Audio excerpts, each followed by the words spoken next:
Good day, friends, and welcome once again to Voice of the Colonies. I'm your host, Mercy Otis Warren, bringing you the latest reports from this restless week of October, 1775. Brought to you in part by... Need to pen your next bold letter to Parliament? Or perhaps write secret plans to your fellow patriots? Choose Patriots Quill and Ink, the finest writing tools in the colonies. Crafted with the sharpest goose quills and the darkest, smoothest ink, your words will flow true and strike hard. Perfect for declarations, poems, or love letters to liberty itself. Patriots Quill and Ink, crafting freedom one word at a time. Far to the north, General Richard Montgomery's siege at Fort St. John's drags toward a weary end. After 6 hard weeks of mud and misery, his guns have battered the walls to silence. Major Charles Preston still holds the fort with stubborn pride, yet his men are said to be down to horse meat and moldy biscuit. One officer wrote home that victory may be in sight, though it comes to us in rags and hunger. Should the fort fall, the road to Montreal will lie open, but only through exhaustion and frostbite. From the coast comes fire of another kind. The ashes of Falmouth now speak louder than any petition. Across taverns and pulpits, the tale of Britain's bombardment spreads like a contagion. Moderates who once urged patience now whisper of vengeance. Pamphlets call it Britain's baptism by flame. In Philadelphia, Congress races to expand the new Continental Navy while Massachusetts sharpens plans for its own fleet. Every colony with a coastline now dreams of ships bearing Liberty's flag. It seems even the sea has joined the rebellion. Meanwhile, Benedict Arnold's expedition north through the Maine wilderness turns from bold to brutal. Boats have splintered on hidden rocks, food runs thin, some men have resorted to boiling leather or scraping candles for tallow. The woods are flooded, the river's cruel, but still they press on toward Quebec. If courage alone could melt snow, Arnold would already stand before the gates.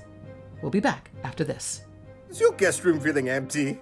Add a splash of red to your home with the Quartering Act. Now featuring loud boots at dawn, bayonets near your bread box, and unlimited, unsolicited political opinions. Housing British soldiers isn't just mandatory, it's magical. The Quartering Act, bringing the monarchy right into your home. Welcome back. In Congress, whispers of independence are growing louder, not yet public, but impossible to silence.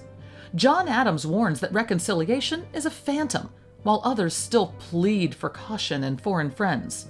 No vote is taken, but the direction of the wind is plain enough. Each new outrage pushes the colonies one word closer to independence. Closer to Boston, the siege grinds on for soldier and civilian alike. Families continue to flee the city, crowding into barns and spare rooms of nearby villages. One weary New Englander sighed that his barn now held more children than cattle. Firewood dwindles, fever rises, and yet charity persists, neighbors sharing crusts and quilts in the chill. At sea, privateers keep the war alive with daring and a little luck.